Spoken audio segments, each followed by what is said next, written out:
Hi friends, இன்றைக்கி நம்ம பார்க்க போகிறது பவர் ஹவர் அப்படிங்கிற புத்தகத்தோட ரிவ்யூ.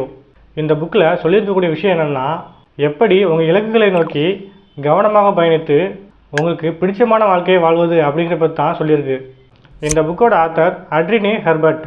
இவர் பவர் ஹவர் அப்படிங்கிற பேரில் ஒரு பாட்காஸ்ட் ஒன்றும் செஞ்சிட்ருக்காரு. தொழில் ரீதியாக பார்க்கும்போது இவர் ஒரு ஃபிட்னஸ் கோச். பீக் ஹவர் பற்றி நீங்கள் கேள்விப்பட்டிருப்பீங்க, கோல்டன் ஹவர் பற்றியும் கேள்விப்பட்டிருப்பீங்க, பவர் ஸ்டார், பவர் லஞ்ச், இது எல்லாத்தையும் பற்றியும் கூட கேள்விப்பட்டிருப்பீங்க.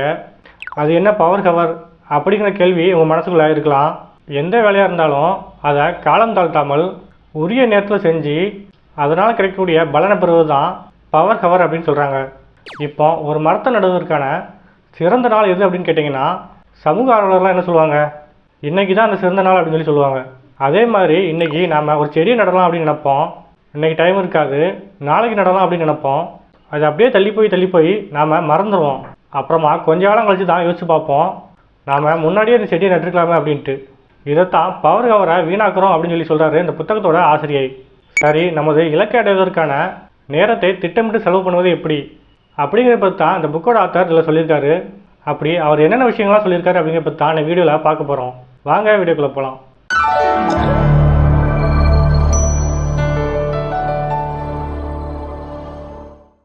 ஃபஸ்ட்டு நேரத்தை எப்படி பார்க்குறீங்க? முதல்ல உங்கள் நேரத்தை நீங்கள் எப்படி மதிப்பீடு பண்ணுறீங்க? பணத்துக்கு ஈக்குவலாக பார்க்குறீங்களா, அல்லது பணத்தை விட அதிகமாக பார்க்குறீங்களா, அல்லது பணத்தை விட குறைவாக பார்க்குறீங்களா? இந்த கேள்விக்கெலாம் நீங்கள் தான் பதில் கண்டுபிடிக்கணும். உங்கள் பணத்தை எப்போ வேணாலும் சம்பாதிக்கலாம், எப்போ வேணாலும் செலவு பண்ணலாம், இழந்த பணத்தை எப்போ வேணாலும் மீட்டெடுக்கலாம். ஆனால் இது எதுவுமே நேரத்தில் சாத்தியம் கிடையாது அப்படின்னு சொல்கிறாரு இந்த புக்கோட ஆத்தர். நேரத்தை நீங்கள் மற்றவங்களுக்காக கொடுக்க வேண்டியிருக்கும். அது ஆஃபீஸ்லேயோ அல்லது வீட்லேயோ அல்லது உங்கள் ஃப்ரெண்ட்ஸுக்கிட்டேயோ இந்த மாதிரி எங்கே வேணாலும் இருக்கலாம். அந்த நேரத்தை உருவாக்குவது எப்படி? அதே நேரத்தில் உங்களுக்குன்னு தனியான நேரம் இருக்கிறது ரொம்ப அவசியமான ஒன்று. அப்படி உங்களுக்குன்னு நேரத்தை எப்படி உருவாக்குறது, அதோட பலனை எப்படி பெறுவது, இது எல்லாத்தையுமே நிஜ வாழ்க்கையோட உதாரணங்களோட விளக்கி சொல்லியிருக்கிறார் புக்கோட ஆத்தர். ப்ரொடக்டிவிட்டியை, அதாவது உற்பத்தி திறனை அதிகப்படுத்திய பவர்.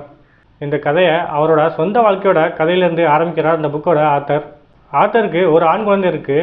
இவரும் இவரோட கணவரும் சேர்ந்து 3 பிள்ளைகளை பெற்றெடுக்கலாம் அப்படின்னு சொல்லிட்டு முடிவு பண்ணுறாங்க.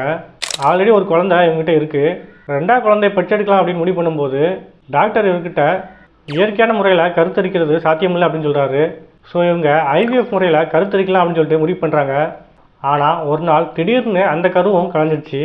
ஸோ டாக்டர்ஸ்லாம் என்ன சொல்லிட்டாங்கன்னா, இனிமேல் உங்களுக்கு குழந்தை பிறக்கிறதுக்கு சான்ஸ் இல்லை அப்படின்னு சொல்லிட்டாங்க. சரி, நம்ம வாழ்க்கையில் எல்லாமே முடிஞ்சு போச்சு அப்படின்னு நினைக்கிறாங்க. திடீர்னு ஒரு நாள் இவங்களுக்கு ஒரு அழைப்பு வருது. அது என்னென்னா, ஒரு மல்டிநேஷ்னல் கம்பெனி மாரத்தான் போட்டி நடத்துகிறாங்க. கிட்டத்தட்ட 26 கிலோமீட்டர் ஓடணும். அதுக்கு இவங்க அழைக்கிறாங்க.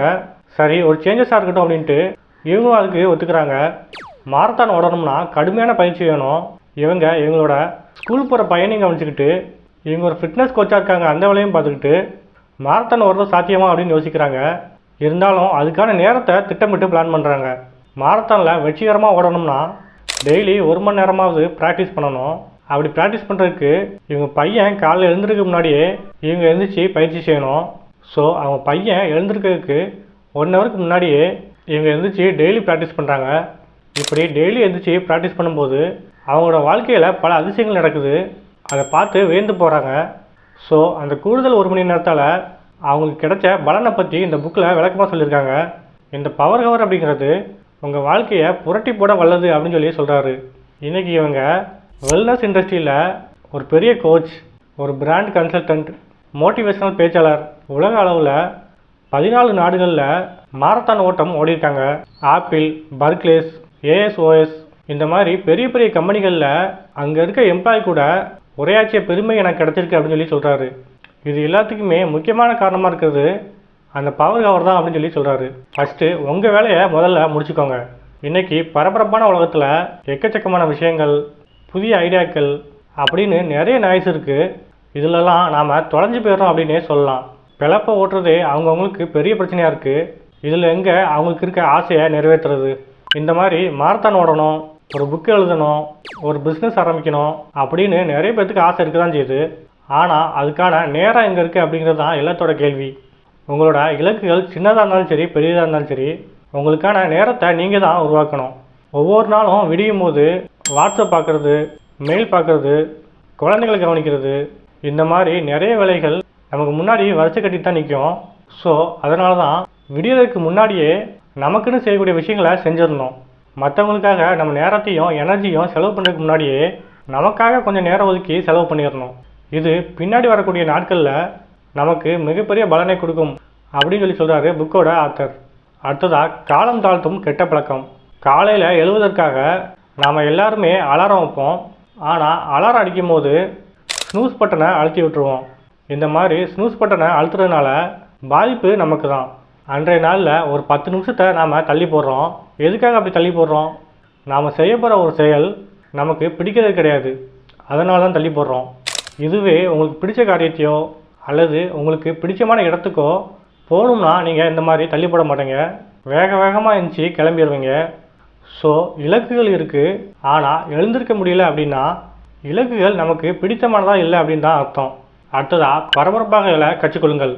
ஒவ்வொரு நாளும் படுக்கையிலிருந்து எழும்போது பரபரப்பாக எழுவது முன்னேற்றத்துக்கான ஒரு தலை சிறந்த வழி. நீங்கள் சாதாரணமாக எழுவதற்கு 1 மணி நேரத்துக்கு முன்னாடியே எழுந்திரிச்சு உங்களோட இலக்கை நோக்கி பயணிப்பதற்கான வேலையை செஞ்சு பாருங்கள். வெற்றி அப்படிங்கிறது உங்கள் பக்கத்திலே இருக்குது, உங்களுக்கு தெரிய வரும். இந்த மாதிரி நீங்கள் செய்கிறது மூலமாக உங்களுடைய சக்தி அப்படிங்கிறது எல்லைக்கு உட்பட்டது அப்படிங்கிற நிலையான மனநிலையில் இருந்து முயற்சி பண்ணால் நம்மளால் முடியாத விஷயமே கிடையாது அப்படிங்கிற வளர்ச்சி மனநிலைக்கு நீங்கள் மாறிடுவீங்க. அடுத்ததாக கேங்ஸ்டர் மாறியது எப்படி?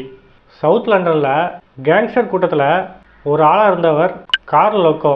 இவரை பற்றி இந்த புத்தகத்தோட முதல் அத்தியாயத்தில் சொல்லியிருக்காங்க. இந்த கார்ல் லோக்கோ அப்படிங்கிறவர் கேங்ஸ்டர் கூட்டத்தில் இருந்துட்டு அவர் செஞ்ச காரியத்தால் ஒன்று ஜெயிலு அல்லது சாவு, இந்த 2 ஆப்ஷன் தான் இவருக்கு இருந்துச்சு. இந்த நிலையில் இவர் இருக்கும்போது இவர் எப்படி தன்னுடைய வாழ்க்கையில் மாறுதல்களை கொண்டு வந்து சொசைட்டியில் ஒரு முக்கிய புள்ளியாக மாறுறாரு அப்படிங்கிறத பற்றி இந்த புக்கில் விளக்கமாக சொல்லியிருக்காங்க. இந்த கேங்ஸ்டர் எப்படி மாறியிருந்தார்னா, டியூக் ஆஃப் சக்ஸஸ்க்கு ஆலோசகராகவும் இந்த மாதிரி கேங்ஸ்டரில் உள்ளவங்களுக்கு மறுவாழ்வு கொடுக்குற சேரிட்டியும் நடத்த ஆரம்பித்தார். இதுக்கு எல்லாத்துக்கும் காரணம் அவரோட பவர் கவரை சரியாக யூஸ் பண்ணனால தான். அடுத்ததாக சோதனை அடிப்படையில் நேரத்தை செலவு பண்ணுவது. பவர் கவரான ஒவ்வொரு நாள் காலையிலையும் முதல் 1 மணி நேரத்தை எப்படி சரியாக செலவு பண்ணுவது அப்படின்னு பற்றி இந்த புக்கோட கடைசி அத்தியாயத்தில் விளக்கி சொல்லியிருக்காரு. ஸோ இந்த பவர் கவரை யூஸ் பண்ணுறதுனால நம்முடைய குறைகள் எல்லாத்தையுமே சரி செய்ய முடியும். அது மட்டும் இல்லாமல் ஒரே மூச்சில் இந்த பவர் கவரை யூஸ் பண்ண முடியாட்டாலும் ட்ரையல் அண்ட் எரர் இந்த முறையில் கொஞ்சம் கொஞ்சமாக நம்மளை மாற்றி நமக்கு பிடித்தமான இலக்குகளில் பயணித்து நம்முடைய வாழ்க்கையில் முன்னேற முடியும் அப்படின்னு சொல்கிறாரு. எப்படி வேணாலும் உங்களோட பவர் கவரை நீங்கள் செலவு பண்ணலாம், ஆனால் எப்படி நீங்கள் செலவு பண்ண போகிறீங்க அப்படிங்கிறத திட்டமிட்டு செலவு பண்ணுங்கள் அப்படின்னு சொல்கிறாரு. எல்லாத்துக்குமே ஒரே மாதிரி கிடைக்கக்கூடிய 24 ஹவர்ஸை உங்களுக்கு மட்டும் எக்ஸ்ட்ரா 1 மணி நேரம் கிடச்சா அதை எப்படி நீங்கள் செலவு பண்ணுவீங்க அப்படிங்கிற கேள்விக்கு உங்களோட பதில் என்னவாக இருக்கும் என்கிற அறிவுரையோட முடிகிறது இந்த புத்தகம். ஓகே ஃப்ரெண்ட்ஸ், இந்த புக் சம்மரியில் உங்களுக்கு பயனுள்ள தகவல் கிடைச்சிருக்குன்னு நினைக்கிறேன். வீடியோ பிடிச்சிருந்தா வீடியோவை லைக் பண்ணுங்கள், சேனலை சப்ஸ்கிரைப் பண்ணுங்கள். தேங்க்ஸ் ஃபார் வாட்சிங்.